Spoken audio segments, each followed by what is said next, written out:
We at Time Shifters hope that you enjoyed this rare and infamous moment that combines a first-rate disaster with genuine historical significance. But now it's time to take a deep breath as we prepare to temporarily reset you. Get your cars to Mars.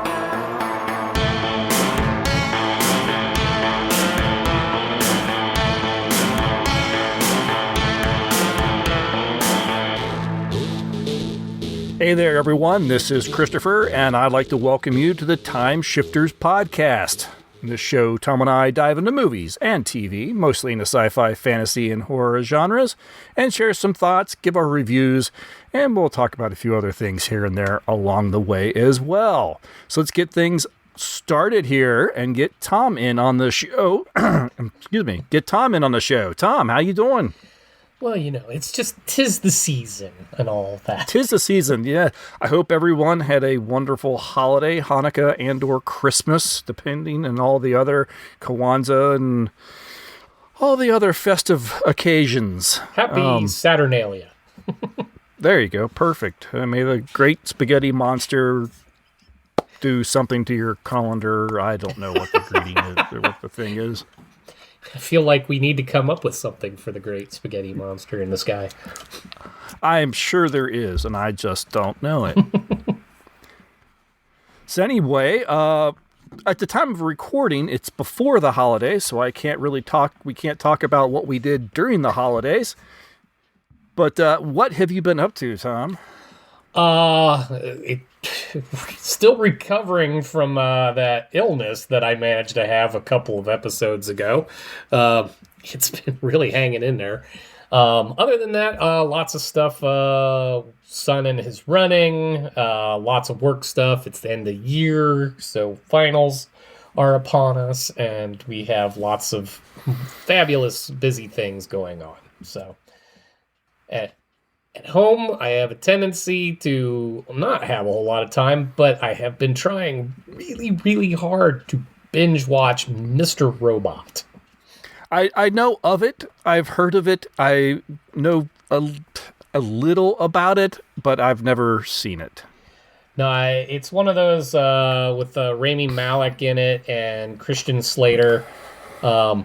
It's a really intense show. Interesting that it comes from, God, I don't remember the actual years, but it's more than 10 years ago at this stage. Everything's based during the Obama administration. And while it's focused a lot on the hacking that they do in order to supposedly set the world free from its economic woes, it has a lot to do with drug abuse and mental illness in particular. The lead character is essentially a split personality in it, and it's fascinating to watch his struggle as he's essentially a cyber genius and mastermind of this plan, and then half the time he can't even remember that he did any of it. Okay. It's fascinating to watch. So if you like intrigue cool. And all that, it's worth a watch. Sweet. Of course, the struggle is it's leaving Netflix by the end of the year, which is why I'm trying to binge hard.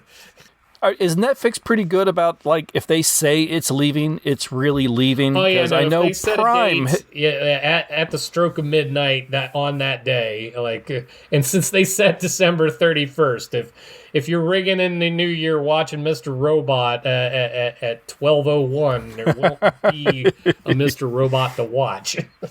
Okay, yeah, because I know on Prime, I've seen things, leaving Prime in 3 days, and so you sit there and you try to binge, you try to get it finished and everything, and then 4 days later, it's still there. Yeah.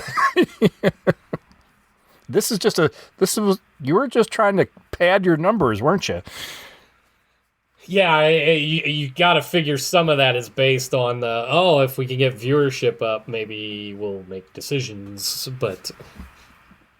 Well, I have been watching a few things.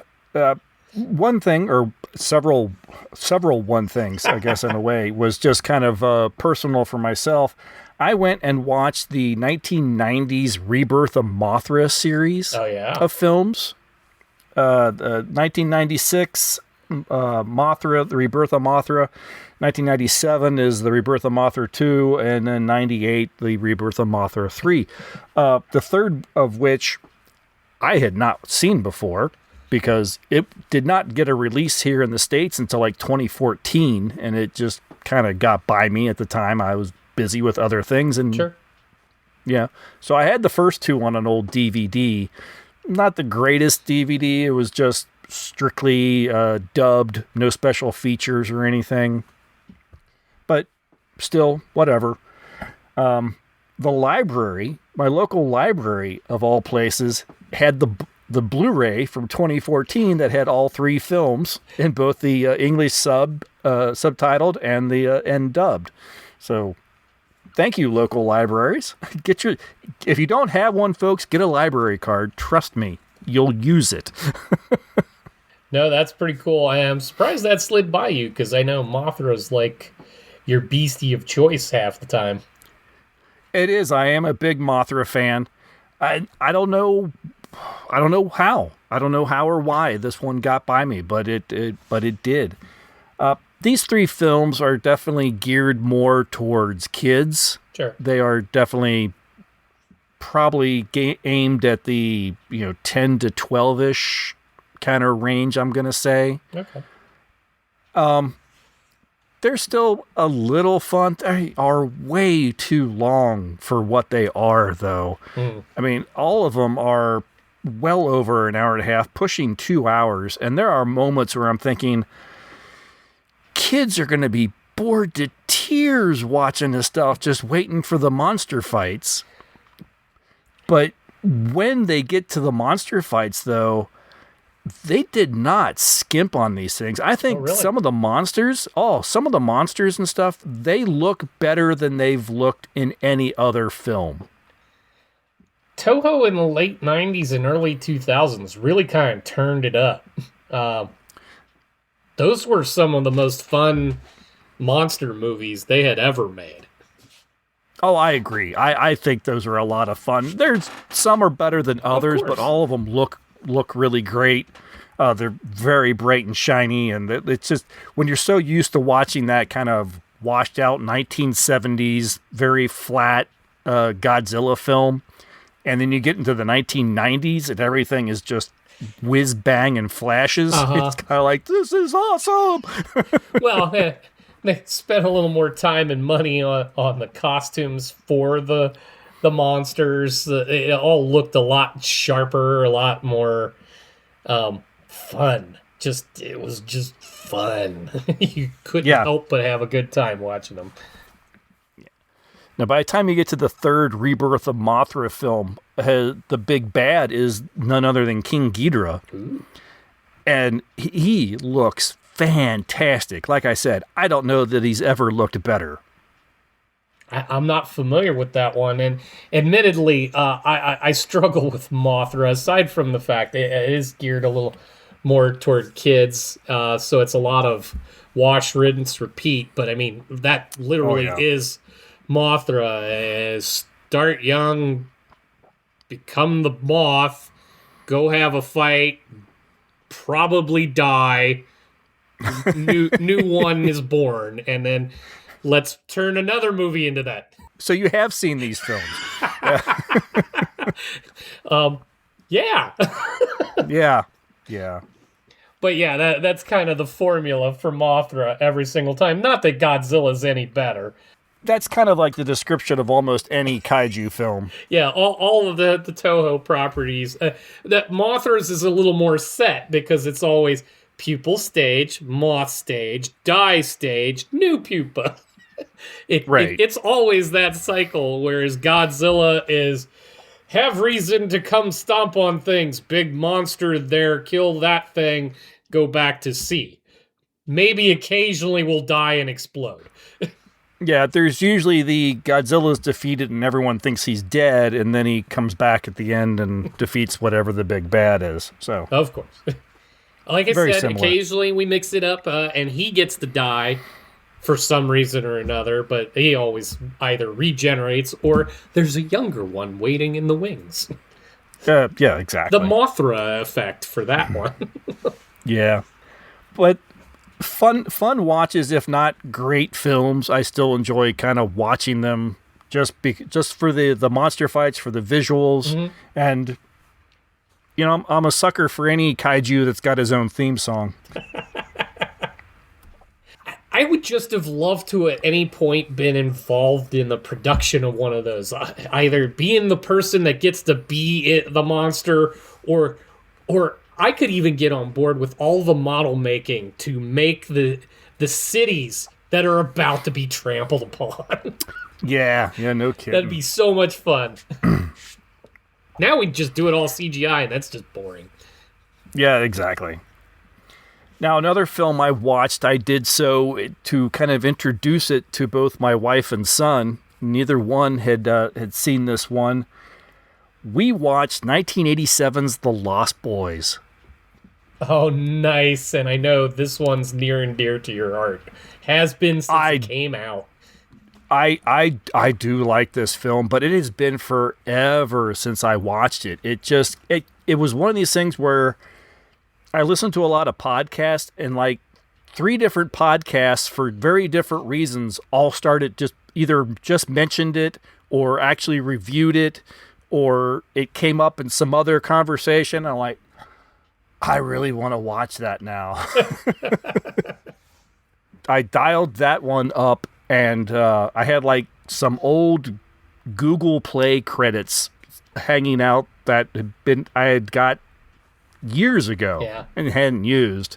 And that's pretty much the only place you could actually stream this stupid thing. You're saying you don't own a copy of that movie? Don't get me started on things I think I own and then I go to look and I can't find. That's a whole nother story. But no, I don't own a copy of it, amazingly. But anyway, dialed it up to watch it. We all sat down and watched it. That is still a really fun film. It is so 80s, but it is so much fun. Yeah, I bet. I mean, half of that film is the soundtrack. Oh, yeah. Which is, again, I was really worried. I was like, I'm sure I have that on CD. I better not go upstairs and not be able to find it. It was right on top. Okay, I do have that, yes. I mean, hell, I have that still on CD. Because, after watching the film, I'm like, why don't I have that on my phone? Yeah. Well, I do now. Yeah, I was a little stunned that wasn't the case. Fantastic film, fantastic soundtrack. God, everyone is so freaking young. Oh, yeah. So were we when that movie was out. Yeah, but it had been forever. I'm sure the last time I watched this thing, I had to rewind it when I was done. That's how long ago it's been. For me, it's actually been even longer than that. I can't remember the last time I actually sat and watched Lost Boys. Yeah. It still works. I mean, that is a film you do not go into expecting any really solid vampire lore. They kind of pick and choose, and then whatever works for that moment, that's what's going to happen. Oh, okay, we're going to do the whole you can't see yourself in a mirror thing, but we're not going to do that later. Or, details. Exactly. No, great time. Fun film. So glad that everyone brought it back to my attention. And now he'll be looking for a copy of Lost Boys in his stocking. Yeah, no kidding. I definitely need to put a Blu-ray on my wish list. But yeah, that's all I've been up to. Not anything else of any significance. Yeah, same. It's just been so busy, and since I got met with crunch time on what I'm trying to watch, that's kind of where it's all been. Yeah.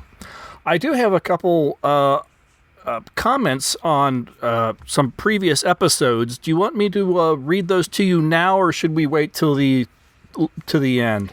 If they're for prior, let's do that now.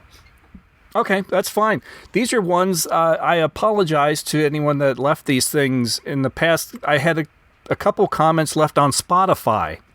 Okay. Which I did not check. It's not a regular check. It wasn't a regular check, so my apology to Stephanie. And this might be Stephanie from the Film Gazers podcast. I'm not entirely sure, but if it is, thank you very much for listening on Spotify and leaving these comments. But she commented a couple times, one on the Settlers episode. Okay. And I think this must be in regards to something we were talking about at the top of the show. But she said, fun fact, I used to hang out with someone whose dad was an extra zombie in Dawn of the Dead.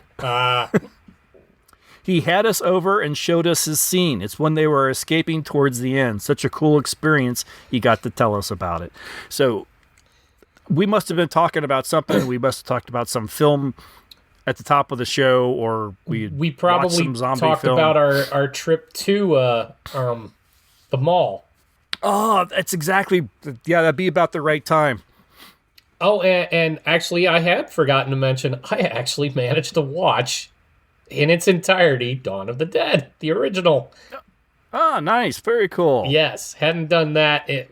I don't think I had ever actually seen the whole thing before. So that was fun, especially since we were there. So yeah, it adds a little something to it. Yeah, I've been kind of meaning to go back and rewatch that one again, just because that now that I've been there, I kind of want to go back and watch the film and go, "Yep, I stood there, I was there, I looked at that." And it's a surprisingly long film. That's one of those weird films, though, that yes, it takes its time, but you never feel bored. No, not at all.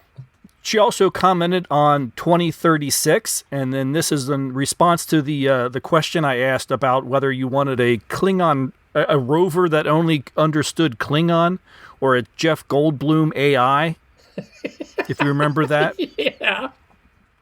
And she said she would definitely take the Goldblum AI. I can get on board with that. Yeah. Over on Facebook, our good friend Floyd just finished listening to the Doom podcast. And he says that he, too, liked the film and thought it was a very good video game adaptation. And he also agreed with what we said about Lost in Space and Tremors. He says he thinks Tremors is one of the best monster movies ever made. Yep, I would absolutely agree with that. So thank you both for leaving those comments. I appreciate it. And sorry for taking so long to mention them there, Stephanie. So leave more, and we'll try to do it more often. Yeah, exactly. Now that I know I forgot that you could leave comments on things like Spotify, so I will definitely make a point to check them every now and again. We'll add it to Chris's to-do list.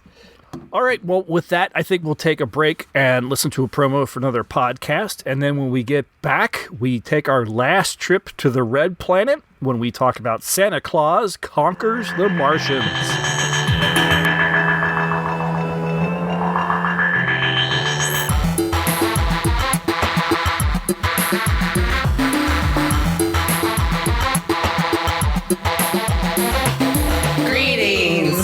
Welcome to Film Gazers, a podcast focusing on the science fiction, horror, fantasy trinity, and 20th century entertainment. I'm Steph. I'm Jess. We're cousins/besties. Join us as we reminisce, discuss, and review films from our childhood.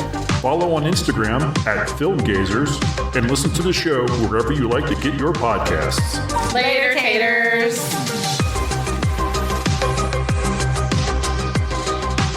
This Yuletide classic was written and produced by Paul L. Jacobson and directed by Nicholas Webster. The film stars John Call as Santa Claus, Leonard Hicks as Kymar, Vincent Beck as Voldar, and well-known character actors Bill McCutcheon as Droppo and Ned Wardemer as reporter Andy Anderson. Pia Zadora also appears in her first film role as young Gurmar. In the film, the Martian parents Momar and Kemar are worried about their children watching too much Earth television. They consult the Martian sage Chochim, who tells them that the children of Mars have lost the ability to play. He suggests that a figure like the Earth Santa Claus could help them reignite the spark that is dwindling in the children due to Mars's rigid learning structure. Kimar and Martian leaders decide to go to Earth and kidnap Santa Claus and bring him to their planet to help the children. Once on Earth, they are confused by all the Santas found on street corners and around the cities, so they abduct 2 Earth children to help them find the real Santa. Once they find him at the North Pole, they take Santa and the children, who they fear would alert the authorities if they left him behind. Voldar, who disagrees with Kymar's plan, attempts to kill Santa Claus en route, but fails due to Santa's magic. On Mars, he and his cohorts do everything they can to sabotage the efforts of the jolly old elf. Can the power of Christmas overcome Voldar's evil plans and bring fun back to the children of Mars? Filming of this took about 2 weeks at Michael Meyerberg Studios on Long Island, New York. Jacobson sold the distribution rights to Joseph E. Levine, who released it in time for Christmas in 1964, and it regularly re-released it around the holiday in subsequent years for matinee showings. Levine, by the way, was responsible for many overseas films making their way to American shores, such as Godzilla, King of the Monsters, and Steve Reeves' Italian sword and sandal adventure, Hercules. He also founded Embassy Pictures, where he produced 1967's The Graduate, as well as producing or distributing films like The Fog, The Howling, This Is Spinal Tap, Escape from New York, and Swamp Thing, as well as television shows, including The Jeffersons, which also had appearances by Ned Werdimer as Ralph the Doorman, One Day at a Time, and The Facts of Life. The film managed to find its way to the public domain under the copyright law at the time, so many home video releases can be found, as well as allowing it to become Experiment 21 of Season 3 of Mystery Science Theater 3000. It was most recently released by Kino Lorber in December of 2012 on a special edition Blu-ray and DVD. I'll admit that despite this film's absurdity, Yeah. I don't know. I think this is just kind of like this. It's a bright and cheery spot that you can just tune in sometimes. It just sort of works for me. It is childish, goofy fun. It is very much of its time. It's everything about it screams Christmas in the 60s. I have to tell you, one of the things I became obsessed, especially since we've watched this essentially twice, because we did choose to watch Unrift and Rift. And I don't know why I keep getting drawn to it, but on Mars and the Martian ships, they use the same doorknobs that are in my house that was built in the 1950s. I particularly marveled. I don't know why I found myself paying even more attention to the airlock scene where Voldar is going to rid the Martians of the scourge of Christmas and Santa Claus by jettisoning 2 human children and Santa out of the airlock, which he even overly explains how all of this works with the kid that apparently knows how a Martian airlock works.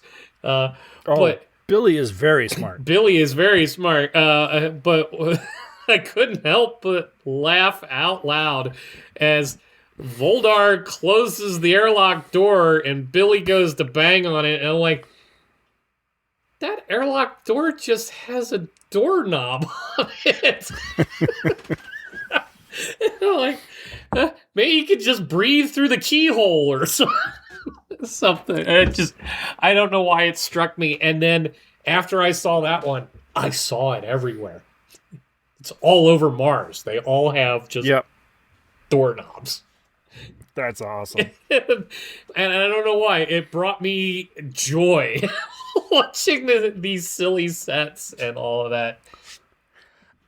And I think that's kind of this film in a nutshell, is it's just joyful. It's very simple. Yeah, it's absurd. It's absurd. Yeah, everything is made out of wood. The spaceship is obviously wood. The doors are wood. The radar costumes, box that everyone keeps hiding in. Yeah, it's like a big toy box. Yeah. And that's exactly, you could play Santa Claus Conquers the Martian as a little kid if you have a big toy box that you can climb in. I'm going to get into the radar box. Well, it looks like a children playtime. Oh, it does, because, as long as you had some paper towel tubes, a tissue box, and maybe even an old roll off of the toilet paper, you could build Torg, the quote-unquote scary robot. Yeah, no, that was brilliant. That looks like everybody's 1960s robot with a refrigerator box. Oh, and almost as well timed, because I watched Unrift first, and then I watched again with Mystery Science Theater, and at the exact same spot that Crow loses his mind over that polar bear. You can see the head. You can see over the shoulders. you can pull the head over the body. Like, it's just so ridiculous, and you're just like, of course that's in this film.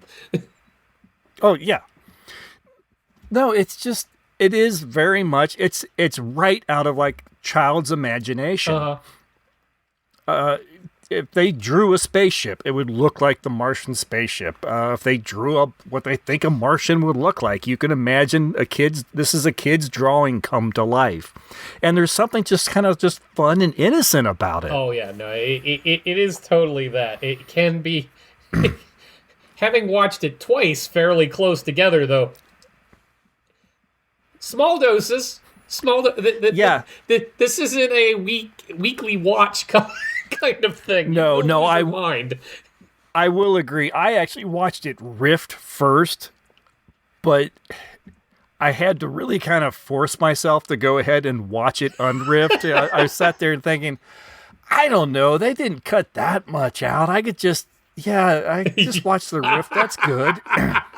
Yeah, so while you're busy giving it a glowing review, even you can only take it in small doses.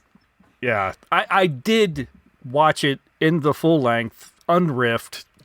I had to do it on like a Sunday afternoon. This is not a movie I'm going to turn on at 9:00 at night after everyone else goes to bed or something like that, because I think I'll be out on the couch in about 30 minutes. Well, yeah, and assuming you don't fall asleep, even when you do, you may have psychotic dreams.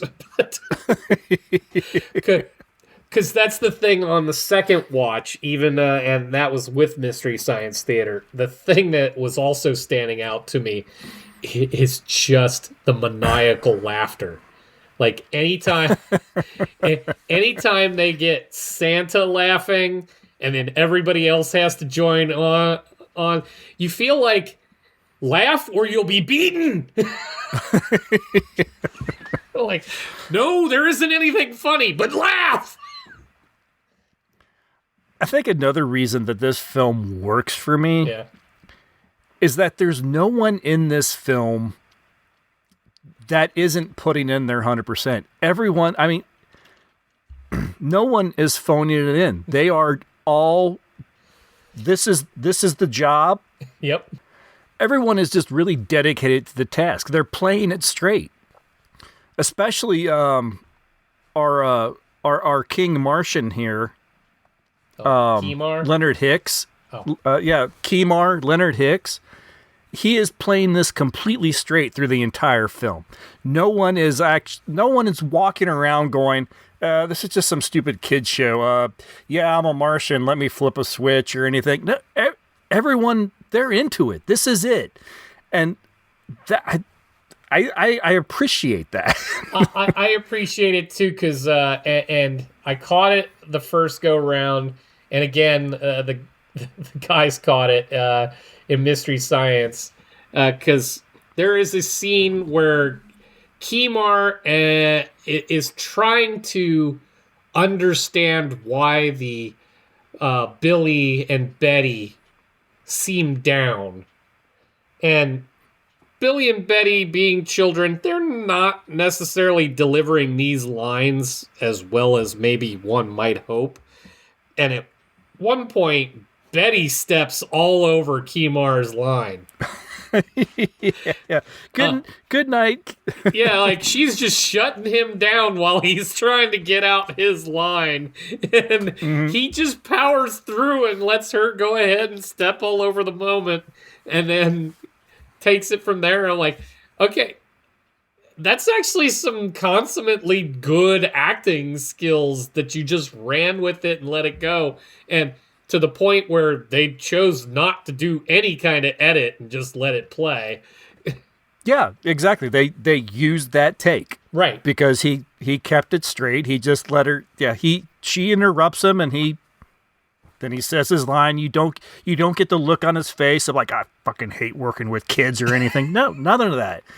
Do have to call into question either in the writer's room and or at any of the rehearsals that they may have done, the dry reads or anything, how much drugs were involved in the making of this film. Because there are times it's just, wow, there's a lot going on, and it's very loopy. There's drugs within the film. I had to use the sleep spray on the kids again. Excuse me, the what? I had almost forgotten about the sleep spray. That's awesome. But no, I mean, think about it. The actor, let me look up his name. Vincent Beck playing Voldar. Yeah. Being told, okay, your motivation is you want Santa gone, you want the kids gone, you think you've got Kimar on the ropes, so all you have to do now is sabotage the toy machine, and then, you learn that you don't have the real Santa, so you need to get in there and get him. So what's going to be the outcome of your charge into the toy room to capture the kids and Santa again? Well, they're just going to throw all the toys at you, and you're just going to have to look like that's a problem. Yeah. And damned if that didn't go on for way longer than it should have. Yeah, probably. Yet there is a moment where you're thinking, that guy has to be thinking, I went to school, I studied. Yeah. I won this award, and now I'm here in tights being attacked by army men and tanks and bubble guns and everything. But again, Vincent Beck, he plays a mustache-twirling villain. He does. And he is 100% a mustache-twirling villain, and at no point do you feel like he's acting like this is beneath him. No, not at all. But I also would love to have been a fly on the wall with the conversations around his mustache. Because other than the old guy, what's his Chochem, Chochem, however you say that. None of the other Martians had facial hair of any kind. Not that I can think of. I don't know. Did one of the other assistants to Kimar have he might have had a beard or something like that. I don't remember a full beard. I tell you what, you go ahead and rewatch it again. Next year. and get back to us on the beard. But no, I mean, obviously that mustache stood out. I mean, it was practically a character unto itself. Is that a Marstache? Yeah, Marstache. Well, since you brought that up, I found myself giggling at the stupid joke that the Martians were actually laughing.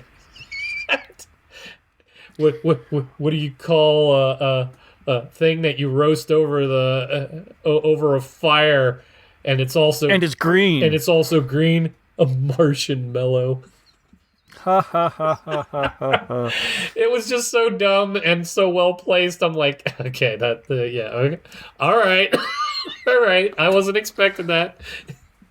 But I'd love. It seems so funny to talk about this film like it's actually intelligent or something like that.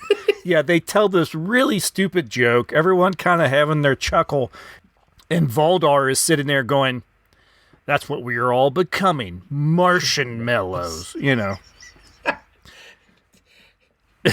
Like, what? That actually kind of works. Yeah, yeah. That's what's weird about this film. Like, I mean, it's so awful, but these moments in the film just kind of get you while they're happening, and because, like you said, they're playing it straight, so. They're taking this seriously. They know they're being laughed at the entire time that this is going, and they're still doing it all, and it's just too funny to watch at some point. But yeah, it can be a bit much. Now, since you brought up edits, and you're like, oh, I almost didn't watch it because they didn't really cut out that much.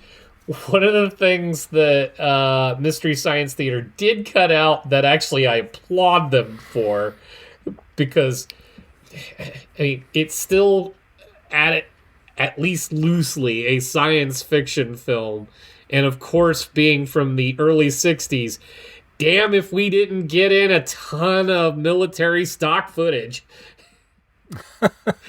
Well, I think MST kept a lot of that in. Because they had a lot of jokes about it, like, so it just keeps going up, huh?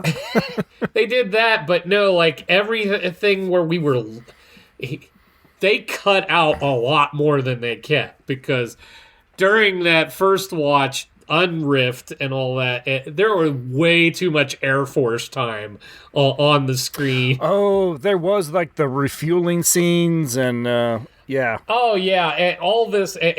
I have to admit, and quite frankly, we could stand to have a bit of this today. The journalism in this movie, those people were spot on. They had second-to-second updates of everything going on. They knew Martians were in the area before the Martians knew they were in the area. I mean, heck, even one of Santa's helpers managed to do a prelude to the Martians by having already made a doll of a Martian. You know, I wondered, we see the creation of Winky the Elf when Andy Anderson is interviewing Santa Claus at the North Pole. Yeah. And wowie wow, I'd hate to meet him in a dark night. When he's holding this doll and looking at this Martian, which looks exactly like our Martians. So I'm wondering, is this entire film just like a fevered dream of Winky the Elf? Oh, that's getting a little meta, but maybe. Maybe Winky's a little disgruntled because, you know, he's in charge of the space department, and maybe Santa kind of put the kibosh on his Martian toy, and he's just off in his room just imagining adventures with Martians getting at Santa. This is Winky. I'll show that jolly old elf. This is Winky back in his room taking a hit of LSD. and this is the dream that comes from that trip. That would explain a great deal. I like that idea. Well, now it's just a masterpiece. That's fan fiction that should be written if it hasn't already. Is just the idea that this film is all in Winky the Elf's imagination. Indeed. Now we're going to have the tales of Winky the Elf.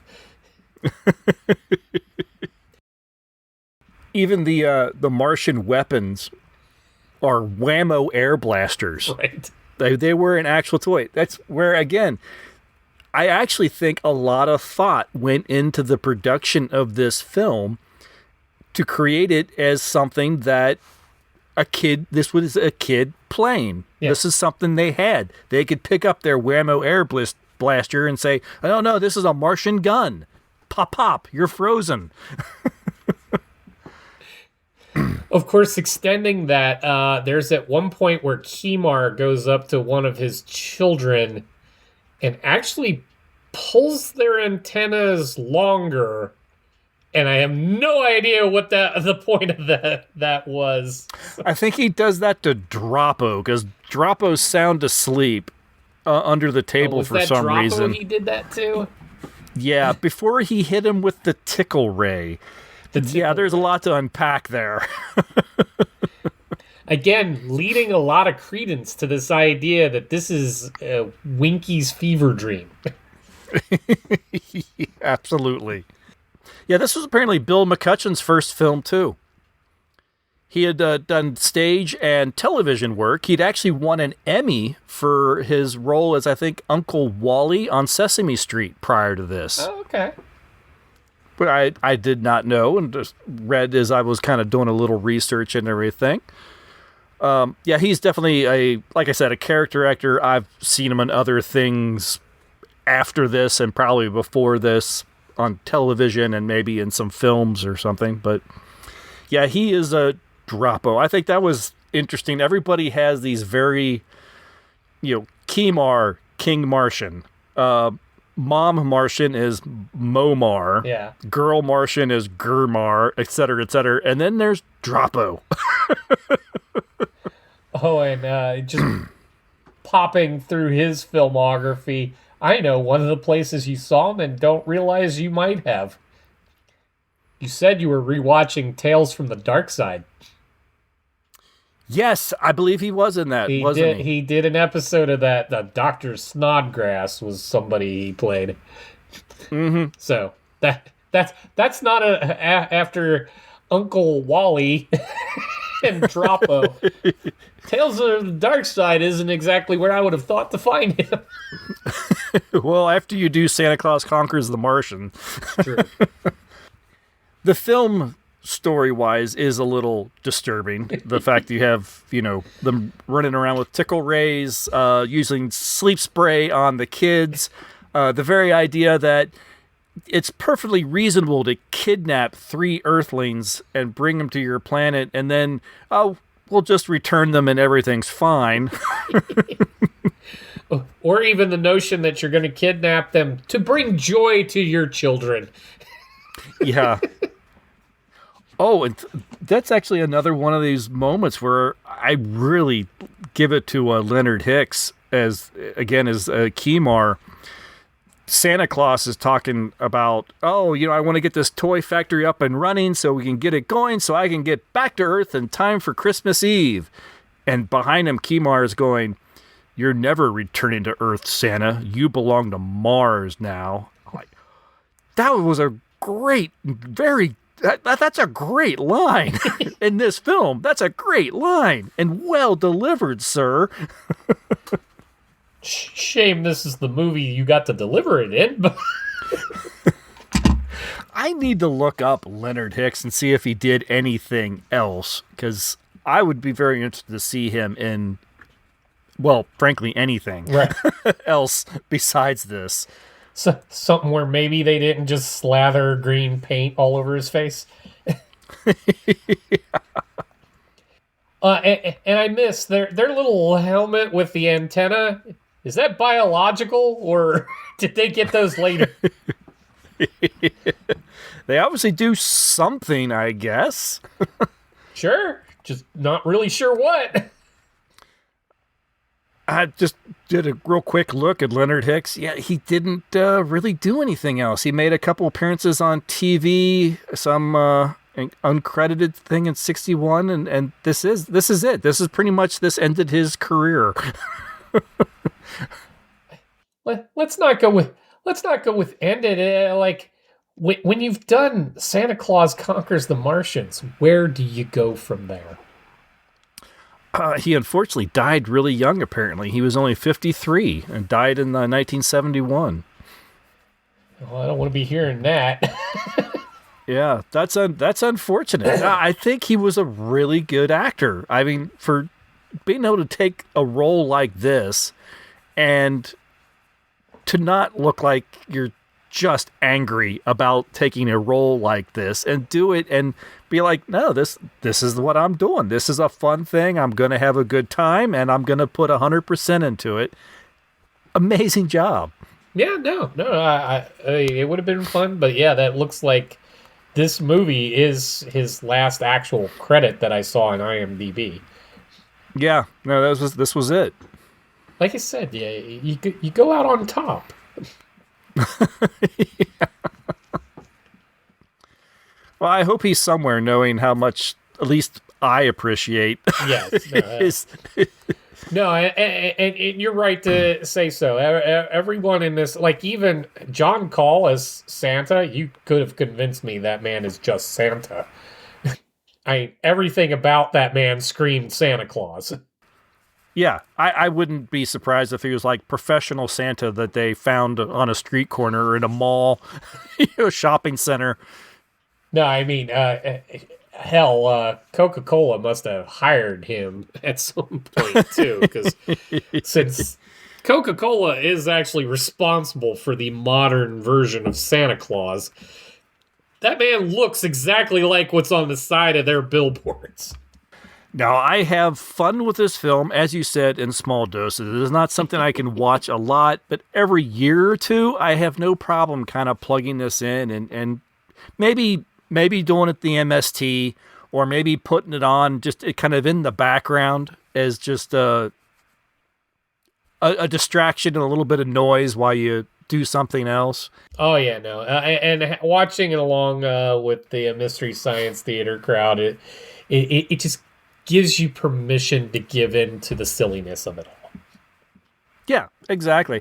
And they actually do a pretty good job, and particularly in the early years like they do that this aired, they do a really good job of not really making fun of a lot of the film.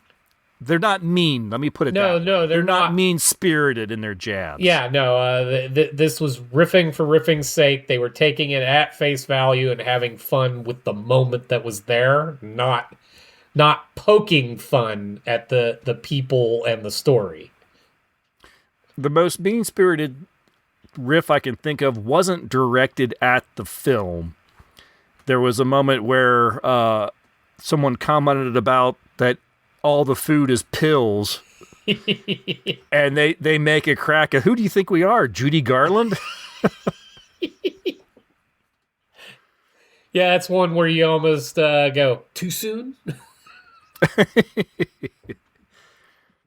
But yeah, no, I caught that one. But yeah, it was a bit much, especially when we get to the scene where Droppo is trying to turn himself into Santa Claus, and he's trying to put on a belly, and the way he is going to do that is by just eating more pills. Yeah, that's not how that works. And for anyone familiar with any kind of drug abuse, it usually goes the other way anyhow. Usually go thinner, not thicker. Yes, this is a child's imagination brought to life, and it should be viewed as such. Do not take the film seriously. It's just fun. It's for kids. If your kid could make a movie about Santa Claus going to Mars, this is the movie that they would make. Yes. No. You put this in the same category as watching like any of the Christmas cartoon movies. Like it's just silly fun. You can't really take if you spend more than 5 seconds analyzing this for its validity, it all falls apart. But that's not the point. Exactly. No, it's a fun film. It is probably a little unfairly maligned because I think people look at it in the wrong light. Yeah. Do not look at this as a sci-fi film. No. Do not look at this as anything other than children's entertainment made for children, as if it were made by children. Right. Yes. No. There's only a few rare exceptions of where that happens and goes too far. Mystery Science Theater has even covered some of those, like there's like one Santa Claus and the Easter Bunny something or other that's just that one's too much. That's people in really bad animal costumes trying to pretend like they're in a children's story. It's really bad. This is a delightful in its silliness. I will happily watch this film again versus watching something like the Mexican film Santa Claus. Oh yeah, also known as Santa Claus versus the Devil. Yeah, that one's rough. That is a rough one, and you gotta love that somehow they managed to get Merlin involved in that one. Yeah, why not? Sure, that one was an acid trip. Yeah. If there was something lost in translation there, quite. But yes, no, this one, very much like you're describing. It's just childlike fun with a silly premise, and they did a good job putting together this fun little story. Absolutely. The only thing I can completely not forgive, they spell Santa's name. But then they say Santa Claus. And they actually, at the end of the movie, you get all the lyrics to the song. Not that you couldn't follow along to begin with, but they actually spell it out where it's Santa. And then when on the next line, hooray for Santy, Santy. like I get that it's a silly song, but now you have ruined vocabulary for every kid in 1964. I guess they figured that just made it more fun. All the kids, yeah, but all the kids in January started failing their spelling tests because every time they heard E at the end of a thing, they put an A. That'll do it. Well, talking to you before we started recording, I understand you were not able to find any reviews of the day. I tried real hard. No one had anything from the 60s. The earliest stuff was even from the 2000s. So yeah, no, I don't have anything professional. But what do we have out there in the world?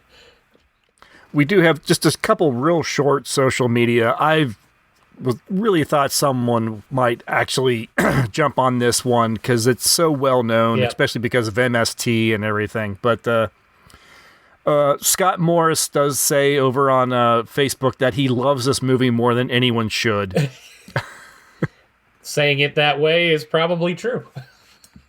And his wife runs a small business called Stuff with Character, where she makes and sews little figures of lots of creatures, monsters, characters, that sort of thing. Sells them at conventions and online and that sort of stuff.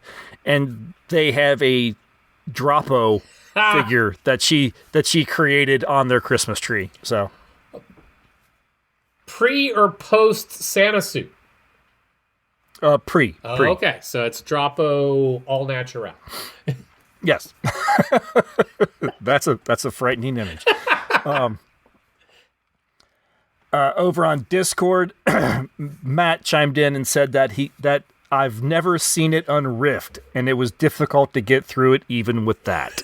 So he has not given it a chance. He is not strapped on his childlike wonder from the 60s in order to fully appreciate. Nope. And I think that's the point, and that's what you really have to do when you go into this film is, as I said, you can't look at it as anything else. You truly have to look at it as a child's imagination come to life. Yep. And I think if you view it in that frame, or if you view it through that lens, I actually think it's quite enjoyable. So that's my advice to everyone. If you've not seen this film unriffed, do so. No, and that's fair, because if you take the entire film, at no point do they ever in any way not acknowledge that this is all nothing is fictitious. In this world, adults know that Santa Claus is real. They went to interview him at the North Pole with a TV crew and everything. And it can only come from the child's imagination that you could live in a world where nothing in here is questioned. It's just all fact. It's all happening. Mm-hmm. It's all silly. It's all fun all the time. It's all safe. Because that's the thing of it, too. That polar bear, there is nothing scary about that polar bear. Torque the robot, nothing scary. He is pipe cleaners and paper towel tubes. That's it. Mm-hmm. So you're absolutely onto something with the fact that this is just a child's mind playing out a Martian / Christmas story. That's it. That's all there is to it. Yeah. And in its own little way, I love it. Yeah, no. I totally get it. But again, small doses, folks. Take this one responsibly. Yeah, absolutely. Well, the next time the next show will be the start of a new year. We will be entering 2026, which is pretty exciting. We do not have like a year-long theme. We'll probably kind of jump around with a few things. I think we will kind of revisit the idea of the MST3K on Rift. It's been a few years, and we had a lot of fun with that. Yep. And more to go. This is kind of this is just kind of dipping our toe back into that. We are definitely going to looking at the Terry Gilliam's trilogy of imagination. Definitely, which that. That idea kind of piqued our interest a couple years ago. I think it was with Time Bandits, the idea of watching Baron Munchausen and Brazil. Yes, I know we got talking about both of those films. So we will definitely be adding those to the list of watch next year. We are going to look at something that I thought of. I didn't want to turn it into a full series, but definitely think something we'll talk about is looking at films, the ends of the world, looking at films that depict, the end of the world. Because sometimes it feels that way. But I didn't want to make a whole year out of it because I think that might actually get depressing. Well, we didn't want to feel like we were racing against the real thing. Yeah, exactly.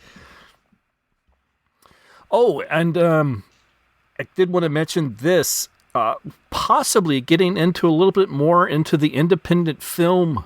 Yeah, if you go to our website at timeshifterspodcast.com and look to the left side of the screen, you'll see two logos, one for the Independent Film Festival, which you've heard me talk about here, and you've perhaps listened to my little interviews from the red carpet there, and also Women in Film Cincinnati, two organizations that work here in Cincinnati, Ohio, that help promote the independent film industry in all its different ways, whether it's in front of the camera or behind the camera. And I've kind of gotten a little bit involved in that. We are